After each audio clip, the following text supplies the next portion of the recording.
কলি যুগতো ভগৱান শ্ৰীকৃষ্ণই অৱতাৰ লৈছিল। আপোনালোকে এই বিষয়ে জানেনে? যিসকলে নাজানে তেওঁলোকে এই ভিডিঅ'টো শেষলৈকে চাব। আহক আমি জানো। বৰ্তমান আধুনিক যুগত বৃন্দাবন আছে, কিন্তু সেই বৃন্দাবনৰ কথা মই আজি ক'বলৈ যোৱা নাই। বৃন্দাবনত এনে এখন অদৃশ্য বৃন্দাবন আছে যাক নিকুঞ্জ বৃন্দাবন বুলি কোৱা হয়। এদিন নিকুঞ্জত ভগৱান শ্ৰীকৃষ্ণ বহি আছিল আৰু বহুত গম্ভীৰ চিন্তা কৰি আছিল। সেই সময়ত ৰাধাৰাণী আগমন ঘটে। ৰাধাই কৃষ্ণক দেখি সুধিলে যে, কানা, তুমি আজি ইমান চিন্তাত কিয় আছা? ভগৱান শ্ৰীকৃষ্ণই ক'লে, নহয়, মই একো চিন্তা কৰা নাই, এই বুলি হাঁহি হাঁহি ক'লে।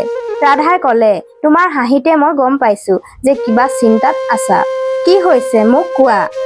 ৰাধাই বহুতবাৰ সুধিলে যদিও কৃষ্ণই নক'লে। ৰাধাই ভগৱানৰ হাতত ধৰি ক'লে, কোৱা, নহ'লে মই আজি ভোজন নকৰোঁ। ৰাধাই যেতিয়া ঠেহ পাতিলে তেতিয়া কৃষ্ণই ক'লে, মই বৃন্দাবনবাসীক কিমান কষ্ট দিলোঁ।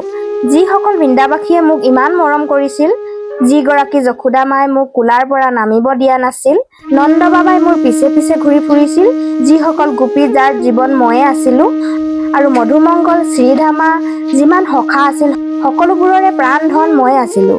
মোৰ অবিহনে কাকোৱে মহত্বই দিয়া নাছিল। মই সকলোকে বহুত কষ্ট দিলোঁ। ৰাধাই ক'লে, তুমি এইবোৰ কথা এতিয়া কিয় চিন্তা কৰিছা?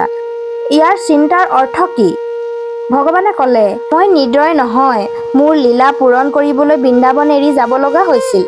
মই দুৱাৰিকা গুচি গ'লোঁ, তাত ইমান সুখেৰে সা সুবিধাৰে থাকিলোঁ, কিন্তু মোৰ বৃন্দাবনবাসী মোৰ দুখত গোটেই জীৱন কান্দি থাকিল। ৰাধাৰাণী, মই নিষ্ঠুৰ নহয়। মোৰ এই দৃশ্যই মোৰ মনটোক বৰ কষ্ট দি থাকে। ৰাধাৰাণীয়ে ক'লে, তেন্তে তুমি এতিয়া কি কৰিব বিচাৰিছা? ভগৱানে ক'লে, সকলোৱে বহুত কান্দিলে, এতিয়া মই কান্দিম। বৃন্দাবনবাসীয়ে মোৰ কাৰণে যিমান কান্দিছিল সিমানেই মই কান্দিব বিচাৰোঁ, আৰু কান্দি কান্দি মই মোৰ ঋণৰ পৰা মুক্তি হ'ব বিচাৰোঁ। ৰাধাৰাণীয়ে ক'লে, হে শ্যাম, তুমি কাৰ কাৰণে কান্দিবা? কাৰ দুখত কান্দিবা? তুমি শ্ৰী ৰাধা বুলি কোৱাৰ লগে লগে মই উপস্থিত হওঁ। মই নিজকে ৰখাব নোৱাৰোঁ। তোমাৰ কিয় দুখ হ'ব? তুমি ক'বা যশোদা মা, লগে লগে উপস্থিত হয়। তুমি নন্দ বাবাক মাতিবা, লগে লগে নন্দ বাবাই সকলো কাম এৰি তোমাৰ ওচৰলৈ আহে। তোমাৰ দুখ কাৰ কাৰণে হ'ব? ভগৱানে ক'লে, সেইকাৰণে মই এটা কথা ভাবিছোঁ। মই বৃন্দাবনবাসীক দেখা পাওঁ, তোমাক দেখা পাওঁ, যশোদা মাক দেখা পাওঁ, বাবাক দেখা পাওঁ, কিন্তু মই নিজকে দেখা নাপাওঁ। গতিকে মই নিজকে অনুভৱ কৰিব বিচাৰিছোঁ। হে ৰাধা, মোৰ তিনিটা কথা আধৰুৱা হৈ ৰ'ল। প্ৰথম হৈছে, ৰাধাৰ মোৰ প্ৰতি যি প্ৰেম আছে সেয়া মই অনুভৱ কৰিব বিচাৰোঁ। দ্বিতীয় ইচ্ছা হৈছে, মই যেতিয়া যাওঁ মোৰ ৰূপ মাধুৰী দেখি গোপীসকল মুগ্ধ হৈ উঠে। মোক দেখি গৰুবিলাকেও নিজে নিজে গাখীৰ দিবলৈ লয়। মোক দেখাৰ লগে লগে ময়ূৰে নৃত্য কৰিবলৈ লয়। মোৰ ওচৰতনো ইমান কি আছে মই জানিব বিচাৰিছোঁ। তৃতীয়টো ইচ্ছা হৈছে, মোক প্ৰাপ্তি হোৱাৰ লগে লগে মোৰ প্ৰেমিকসকলৰ কেনেকুৱা সুখ হয় মই অনুভৱ কৰিব বিচাৰিছোঁ। হে ৰাধাৰাণী, তাৰ কাৰণে তুমি মোক কৃপা কৰা। মোৰ তন কৃষ্ণ হৈ থাকিব, কিন্তু মোৰ মনটো ৰাধাৰাণী কৰি দিয়া।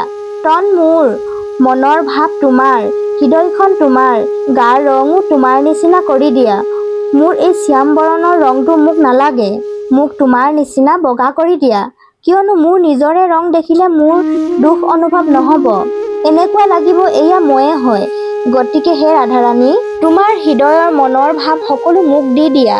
সেয়া শুনি ৰাধাৰাণীয়ে পিন্ধি থকা মালাডাল খুলি যেনেকৈ ভগৱান শ্ৰীকৃষ্ণক পিন্ধাই দিলে, কৃষ্ণৰ হৃদয় অন্তৰ্ধান হৈ ৰাধাৰ ভাৱ প্ৰকট হ'ল। কিন্তু ইয়াৰ পাছতো কৃষ্ণই দুখ অনুভৱ কৰিব পৰা নাছিল। ৰাধাই তাৰ পাছত মূৰত লৈ থকা চূৰ্ণিখন খুলি কৃষ্ণক পিন্ধাই দিলে, আৰু কৃষ্ণৰ শ্যাম বৰণ গৌৰ বৰণ হৈ পৰিল। কৃষ্ণৰ শ্যাম ৰং বগা হৈ পৰিল, হৃদয়খন ৰাধাৰ হৈ পৰিল। এয়াই ভগৱান শ্ৰীকৃষ্ণই চৈতন্য মহাপ্ৰভু হৈ পৃথিৱীত জন্ম লৈছিল। ভগৱানৰ এই ৰূপ দেখি তাত যিমানবিলাক সখা সখী আছিল সকলোৱে ক'লে, যদি ভগৱান পৃথিৱীলৈ গৈছে তেন্তে আমিও সকলো পৃথিৱীলৈ যাম। ৰাধাৰ সখী ললিতা দামোদৰ দাস ৰূপ লৈ পৃথিৱীত জন্ম লৈছিল, আৰু বিশাখা ৰায় ৰামানন্দৰ ৰূপত পৃথিৱীত জন্ম লৈছিল। ভগৱানৰ সুবল সখা গৌৰ দাস পণ্ডিত হৈ জন্ম লৈছিল। শ্ৰীধামা অবিৰাম ঠাকুৰ হৈ জন্ম লৈছিল, আৰু 8 বেলেগ বেলেগ সখী বেলেগ বেলেগ পণ্ডিত হৈ জন্ম লৈছিল। সকলো সখী বেলেগ বেলেগ সাধু হৈ জন্ম ল'লে। এই সকলোকে ৰাধাই পৃথিৱীলৈ পঠিয়াই দিছিল, কিয়নো যেতিয়া কৃষ্ণ পৃথিৱীলৈ চৈতন্য মহাপ্ৰভু বনি আহিব, বহুত দুখত থাকিব, তেতিয়া কোনে চম্ভালিব? সেইকাৰণে এই সকলো সখীক পৃথিৱীলৈ পঠিয়াইছিল। ফ্ৰেণ্ডছ, আমি এতিয়া জানিম পৃথিৱীৰ ক'ত আৰু কেতিয়া ভগৱান শ্ৰীকৃষ্ণ জন্ম হৈছিল। আজিৰ প্ৰায় 500 বছৰ আগতে বাংলাদেশৰ নৱদ্বীপত জগন্নাথ মিশ্ৰ নামৰ এজন ব্ৰাহ্মণৰ ঘৰত 18 ফেব্ৰুৱাৰী 1486 চনত জন্ম লৈছিল। মাকৰ নাম আছিল শচীমা আৰু দেউতাকৰ নাম আছিল জগন্নাথ মিশ্ৰ। জগন্নাথ মিশ্ৰ আৰু শচীমা দ্বাপৰ যুগৰ কৃষ্ণৰ বাবা নন্দ আৰু যশোদাৰ অৱতাৰ আছিল বুলি কোৱা হয়। জগন্নাথ মিশ্ৰ আৰু এজন পুত্ৰ আছিল, নাম আছিল নিত্যানন্দ প্ৰভু। নিত্যানন্দ প্ৰভু বলৰাম অৱতাৰ বুলি কোৱা হয়। নিত্যানন্দ জন্ম হোৱাৰ পাছত শচীমাৰ বহুদিন সতি সন্তান নাছিল। 8 বাৰ গৰ্ভপাত হৈছিল। এই বিষয়ক লৈ শচীমা বহুত চিন্তিত আছিল। কেইবাবছৰৰ পিছত শেষত ভগৱান শ্ৰীকৃষ্ণ চৈতন্য মহাপ্ৰভু হৈ তেওঁলোকৰ ঘৰত জন্ম ল'লে। নিত্যানন্দ আৰু চৈতন্য মহাপ্ৰভুক গৌৰ নিতাই বুলিও কোৱা হয়।